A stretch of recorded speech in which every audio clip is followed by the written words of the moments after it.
Bom dia. Hoje vamos falar, como diria o Rômulo Mendonça, que narra na NBA, coragem para dizer a verdade. Para quem não entendeu nada, tem um narrador da NBA que é o Rômulo Mendonça, que ele é conhecido pelas suas frases icônicas. E uma das coisas que ele fala pro companheiro dele, o Bugarelli, é coragem para dizer a verdade. Então, deixa eu só botar para baixo um pouquinho aqui a câmera para ficar mais. Então, a ideia hoje é a gente falar um pouco sobre o processo da, da descoberta de si mesmo, de, de o que é necessário para que a gente possa ter vivências mais reais, mais verdadeiras e o que é necessário para isso, qual é o preço que se paga, se vale a pena pagar o preço, né? Então, eu estava lendo o livro Autocultura à Luz do Ocultismo, de Taimni, que é um incrível autor, um teósofo, que fala de yoga, fala desse conhecimento da teosofia, né? A questão de conhecer nossos veículos, Nossa, o gato pulou aqui 3 metros para cima. De conhecer nossos veículos da personalidade, nossos veículos espirituais, como acessar isso, né? A forma correta. Eu vou dar usar esse gráfico aqui para a gente conversar um pouco sobre esses temas. E, enfim, vamos começar então com uma pequena conversa. Então, o que ocorre? Oh, faltou luz. Peraí. Bem, faltou luz, mas eu ainda estou gravando. Então, a live caiu, fazer o quê, né? Vamos continuar sem live, então. Então, a gente toma as coisas reais pensa que está vendo e interagindo com coisas reais, quando na verdade a gente está apenas enxergando representações dos nossos 5 sentidos sobre essas coisas e que a gente toma pelas coisas em si. Mas na verdade a ideia que existe por trás, que é o que é a coisa real, nós quase nunca temos contato com isso, né? Tem esse contato talvez por alguma alguma expressão além da nossa consciência normal de vigília, em que a gente possa ter intuições e tal. E essas intuições a gente vai persegui-las durante esse vídeo aqui, para ver de onde é que elas podem vir, né? Como que a gente pode tomar contato com as coisas reais, de fato, né? Então, o que ocorre é que essa nossa personalidade, esse nosso corpo e as coisas densas, né, que a gente toma por coisas reais, quando na verdade são mais espaço vazio do que matéria mesmo, né? Só para pegar o aspecto material mesmo, né? Fora todos os outros aspectos do próprio arquétipo e o que gera essas coisas reais, né? A realidade é que pegar os seres humanos são seres divinos, né? As nossas consciências humanas nada mais são do que um raio divino da consciência una, a consciência primeira, que se irradia através dos planos mais sutis e etéreos, entrando, como diz o mito, né, do anjo caído ou da caída na matéria, vai caindo através de diversos planos, e aí eu vou até mostrar os planos aqui. Além desses, acima tem outros planos, certo? Porém, esses são os que estão relacionados com a questão dos seres viventes aqui, né? Desde seres humanos, animais, plantas e assim por diante. Voltou a luz agora, acho que a live vai reconectar, vamos ver. Mas enfim, eu estou gravando e depois eu posto ela inteirinha aqui sem problema nenhum. Então o que acontece é que esse raio de consciência que somos nós mesmos, o nosso eu imortal conectado ao eu divino, a causa de todas as coisas, ela vem descendo eu não sei se vocês veem meu mouse, mas eu estou passando aqui, ó, vem descendo pelos vários planos que nós sabemos que existem devido a toda uma tradição de mestres e discípulos que receberam esse conhecimento de seres ainda mais elevados e antigos. E sabemos que nós somos formados por esses 7 princípios. Sendo que esse raio divino, que seria o Atma, vem descendo, e quanto mais ele passa vai se densificando, por exemplo, pela mente, a mente de desejos, né, ou a mente concreta, chamada de Kama Manas, que é mente de desejos, né? Manas é mente, Kama é desejo. Vai descendo, passa pelo plano emocional ou plano astral, que é o Linga Sharira. Depois vai passando pelo energético até chegar ao plano mais denso, que é o etérico físico, né? Quando chega aqui embaixo, essa chispa, esse raio divino, que inicialmente é a fonte de toda a sabedoria de que representa o que é eterno e onisciente, onipotente, onipresente. Quando chega através de uma chispa até esse plano físico, né, até os planos densos mais baixos, o que ocorre é que ele é envolto por tantas camadas que ele esquece sua origem divina e ele se identifica com a emulação, com o que está sendo emulado aqui. A gente pode fazer essa analogia com a Matrix, né? Ou com alguém que está jogando um jogo imersivo com óculos 3D, que em algum momento esquece de que ele é a pessoa real e o jogo é apenas uma simulação na qual ele está temporariamente, no caso de nós, seres humanos, temporariamente ao longo de uma vida, né? Ou uma encarnação. Só que a gente acaba esquecendo a nossa origem e nos identificando com o jogo, com a emulação, com o personagem. Sendo que esse jogo, essa emulação, o objetivo dela é fazer com que nós tenhamos consciência, inclusive nesses planos mais densos, mais baixos, né? Menos etéreos, menos etéricos. Termos mais consciência, né? Só que ao invés de nos tornarmos conscientes desses planos mais densos sem perder a consciência do nosso verdadeiro eu, nós acabamos tomando como nosso ser real esse ser separado que é o personagem dentro do jogo, dessa emulação. Porém, vários sábios ensinaram o caminho e deixaram várias pistas, né? Vários ensinamentos, várias práticas para ensinar as pessoas a se livrarem dessa ilusão, ou seja, relembrarem, né? Relembrarem de quem são. Existe um caminho, existe muita coisa escrita, existe pessoas que já estão trilhando esse caminho e que sempre tentam indicar aos outros, mostrar e explicar, demonstrar, dar exemplo, né, de como a vida se torna diferente quando você começa a se identificar com o seu verdadeiro eu. E o que ocorre é que em algum momento o discernimento desperta.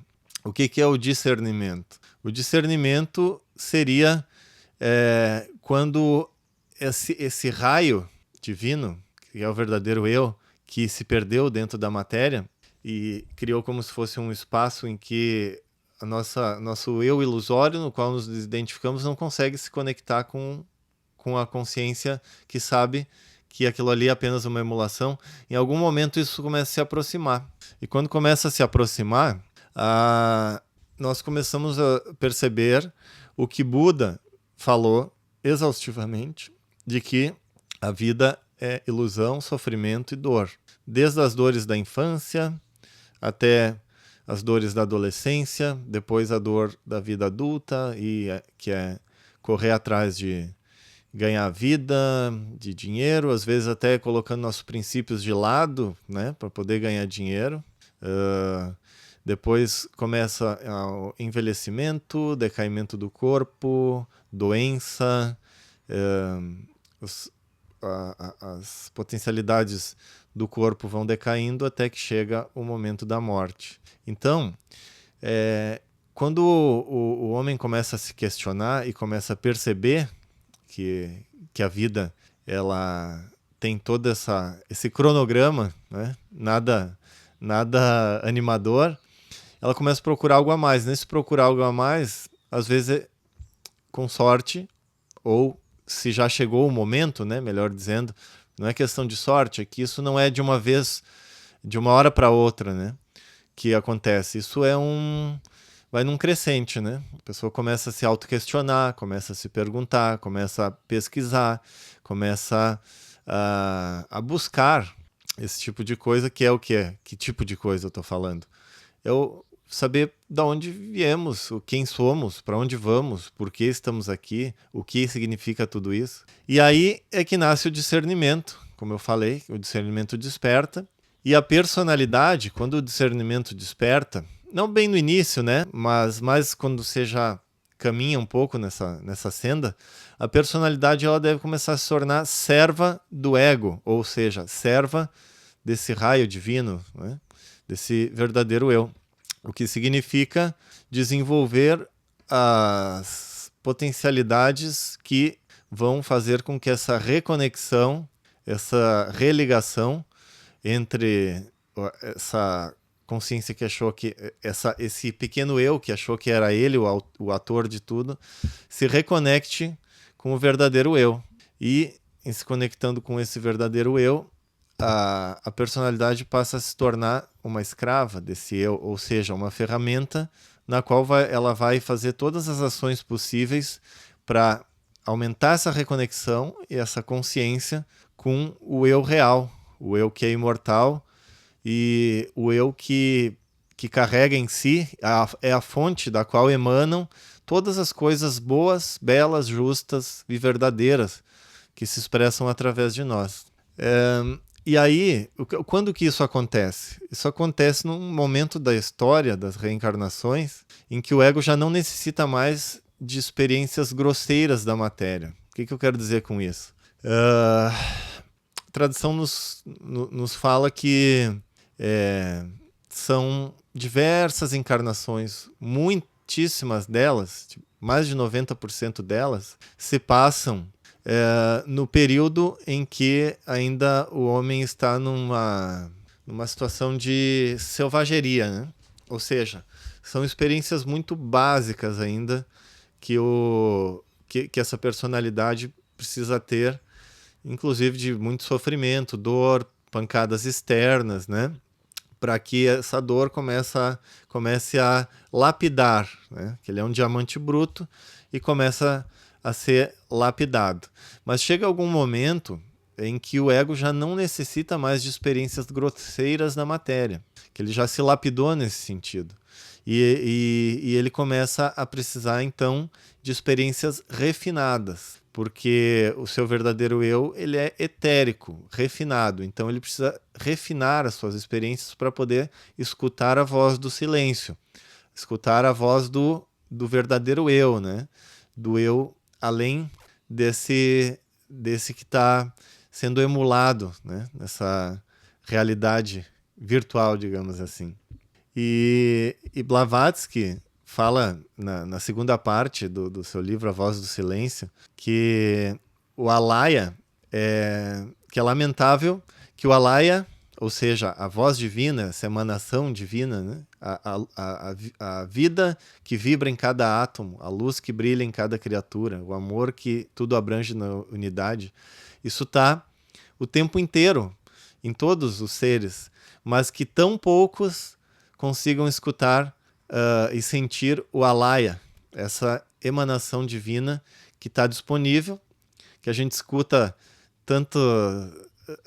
tantas pessoas, né, tantos sábios dizerem está dentro de você mesmo, mas e as pessoas dizem, dentro aonde? Né? E é esse Alaya que está dentro da gente e a gente não consegue perceber.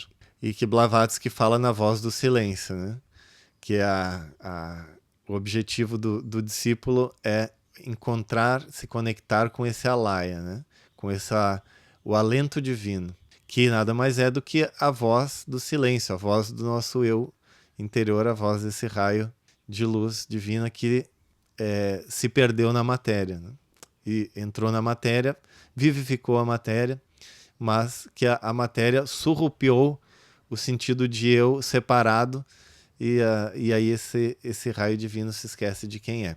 E nesse processo de se conectar com esse eu, é óbvio que a nossa personalidade, ou seja, o nosso eu temporal, vai gritar, vai espernear, vai chorar. Por quê? Porque ele gosta de descanso, de boa mesa, boa comida, gosta de fortes emoções, gosta de ideias fantásticas que gerem nele novidade, né? Então, quando você começa a puxar do seu eu real elementos de estabilidade, de vontade, de serenidade, de autocontrole, né? De autoconsciência, todos esses elementos que gostam da movimentação, da adrenalina, ou então de ficar parado, não ter que gastar energia não ter que ter criatividade para fazer nada, é melhor ficar paradinho ali, ou então fazer só o que eu gosto e que dê bastante emoção e adrenalina, ou então ideias que eu já conheço e que eu gosto de revisitar e ficar pensando nelas, né, de forma circular. Tudo isso vai começar a gritar, né? Não vai gostar. E esse é o primeiro momento. Eu não sei se é o momento mais difícil, mas é um momento bem crucial, porque é um momento em que muitos desistem, né? Deixam para a próxima. Não é que desistem para sempre, mas dizem, não, eu não quero isso agora para mim. Para que eu vou fazer isso? Isso aí dá muito trabalho.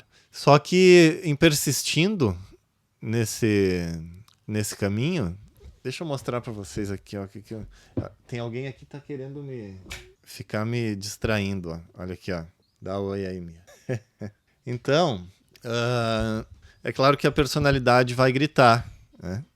E aí, ontem eu estava assistindo com meu filho um filme do Star Wars, e ali o Luke Skywalker, ele é o filme A Vingança do Sith.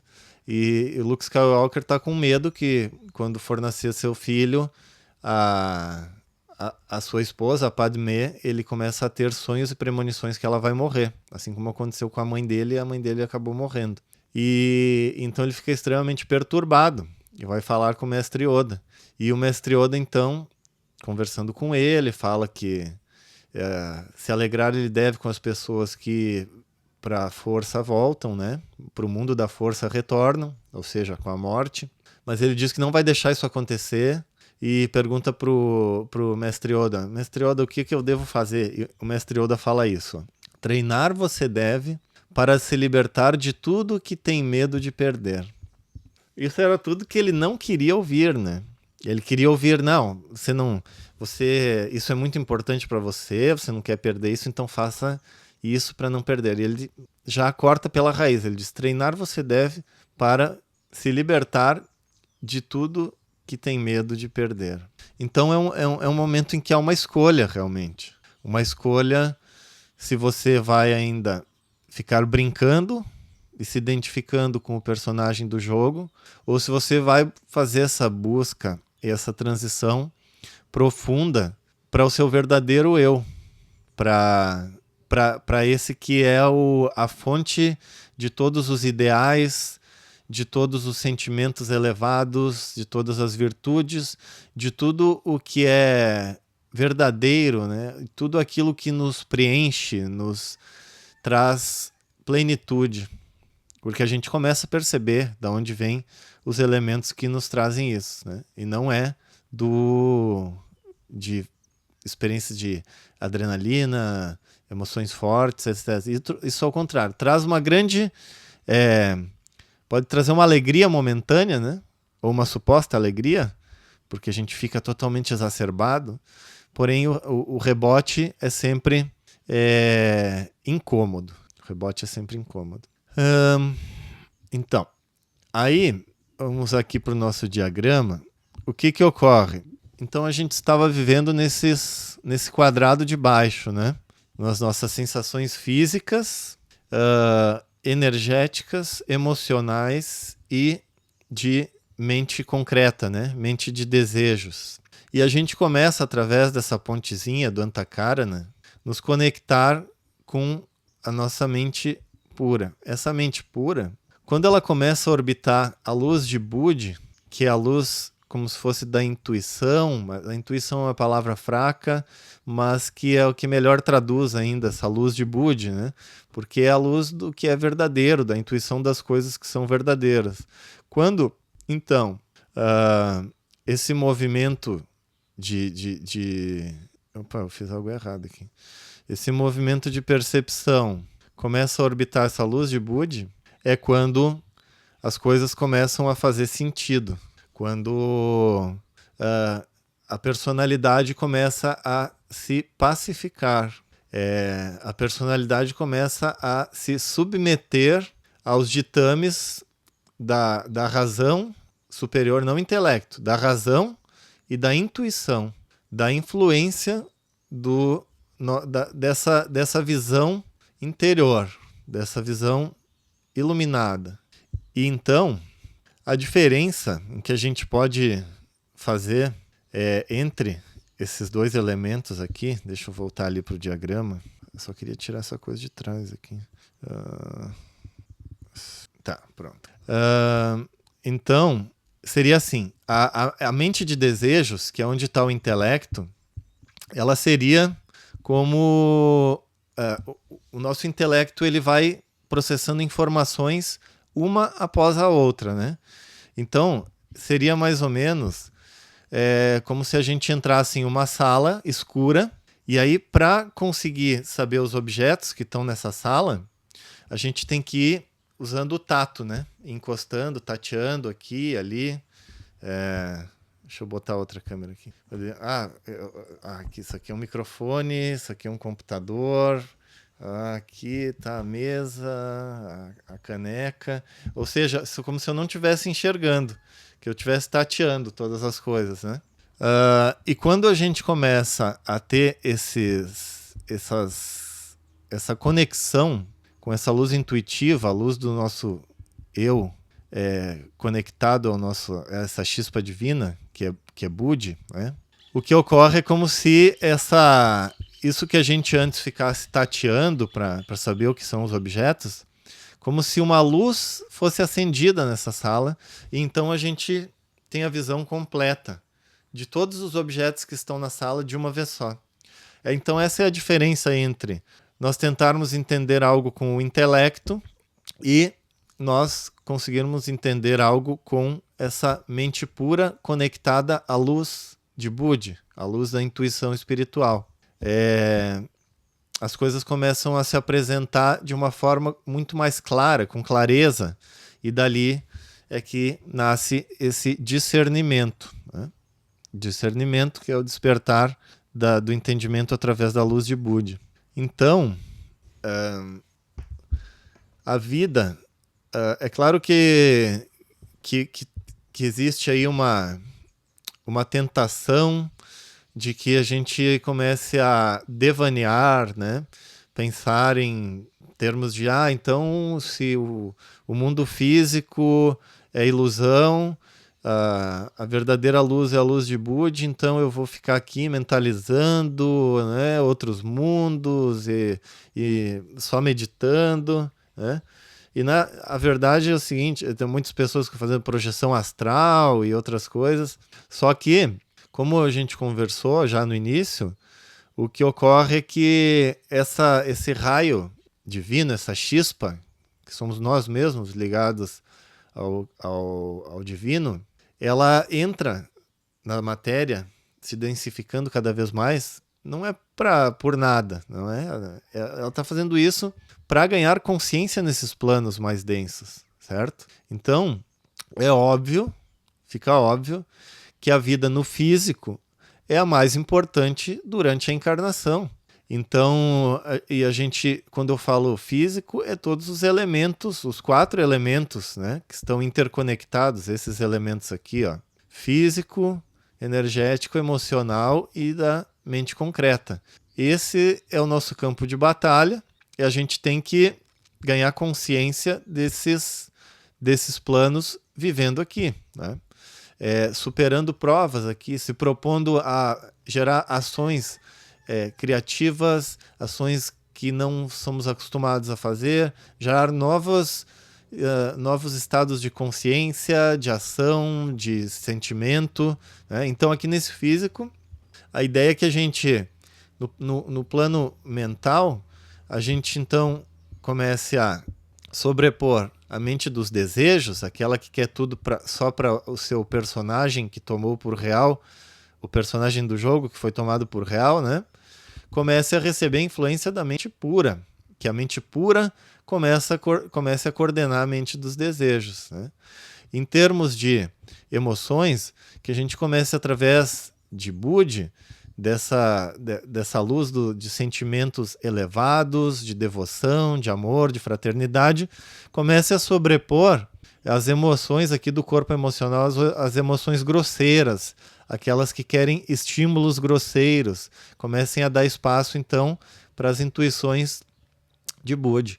E que o Atma, que é o verdadeiro espírito do homem, que é representado muito pobremente, mas é uma boa representação ainda assim, por vontade. Então a vontade atuando diretamente no nosso etérico físico, né? Nosso corpo físico, ou seja, colocando ele em marcha, ainda que não algumas coisas não nos a inércia nos puxe a ficar parado, ou que não nos traga muita emoção, ou seja, não tem motivação para isso, mas algumas dessas ações que a gente toma e que considera serem importantes para a nossa própria evolução e reconexão com nossos elementos mais elevados, ele possa então ser mantido por essa força espiritual de vontade, né? Então esses 3 elementos superiores começam a influenciar e emanar esses poderes, né? Através da mente altruísta, dos sentimentos elevados e da vontade espiritual.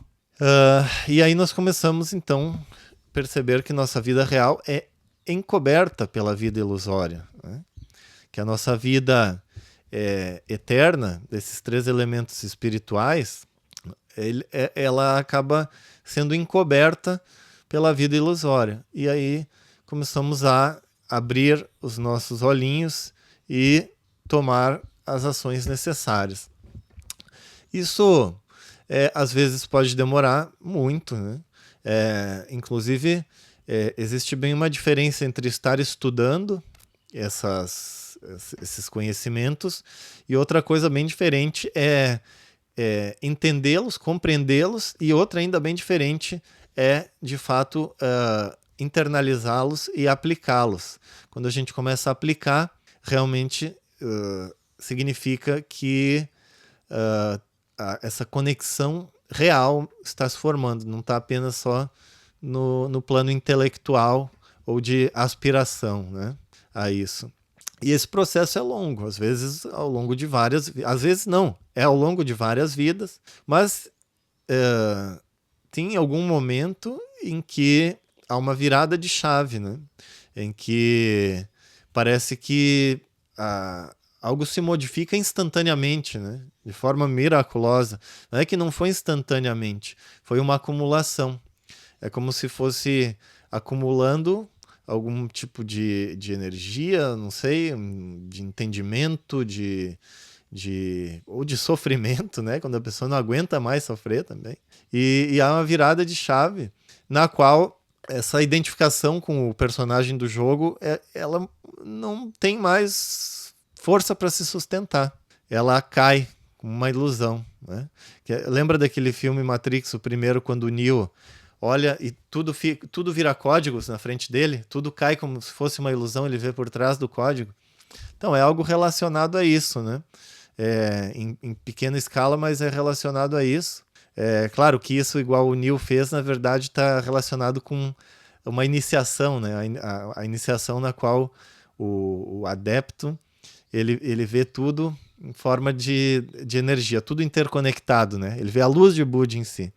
O próprio o Castanheda também, o Don Rhodes, que ele tinha que ver tudo como filamentos de luz, né? Mas não é disso que estamos falando. Na verdade, estamos falando quando esse entendimento interno, algo encaixa dentro, que faz com que já não faça mais sentido permanecer na nossa antiga vida, se dedicando a coisas efêmeras, evanescentes, temporais. Então, aí a gente tem duas opções.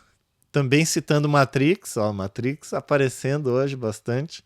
A gente tem a opção de fazer que nem o avestruz, enfiar a cabeça na terra e esperar que tudo acabe. Ou, se tratando de Matrix, a gente tem a pílula azul, né, para acordar de volta no nosso apartamento como se nada tivesse acontecido e acreditar no que a gente quiser, né? Fazer de conta que nada aconteceu. Ou tomar a pílula vermelha e acordar no País das Maravilhas. Como a gente sabe, o País das Maravilhas, da pílula vermelha, principalmente inicialmente, não é nada fácil, exige muito esforço, exige... as nossas antigas crenças começam a ser substituídas, isso não se dá sem atrito, sem dor, força de vontade, etc. Isso realmente é um processo até doloroso, mas ao mesmo tempo é um processo maravilhoso, porque é um mundo novo se abrindo e não é mais um mundo da adrenalina que agora tá incrível e já acabou. Não, é a conexão com o eterno. É para isso, a felicidade intrínseca desse mundo que está se abrindo se dá justamente nisso, na eternidade, do que dura além do tempo e do espaço. Essa é a verdadeira felicidade do sábio e dos deuses, porque eles não estão mais condicionados ao tempo, né? Algo é bom e termina logo, ou se é ruim dura muito. Não, é o eterno. E por isso que seria um absurdo nos privar dos, entre aspas, prazeres, se nada melhor fosse oferecido no lugar, né? E esse aqui é o tema do vídeo de hoje, né? A coragem para dizer a verdade, no sentido de que existe algo para ser colocado no lugar. Não é simplesmente, por que eu vou me abster? Por que eu não vou fazer isso? Não vou fazer aquilo? Por que eu não vou mais ir numa... Bom, enfim, cada um tem seu campo de batalha, né? Ou coisas que gosta de fazer e que começa a perceber que isso não ajuda em nada no seu desenvolvimento das suas virtudes, do autoconhecimento, do ganho de poder interior, né, de autonomia interior.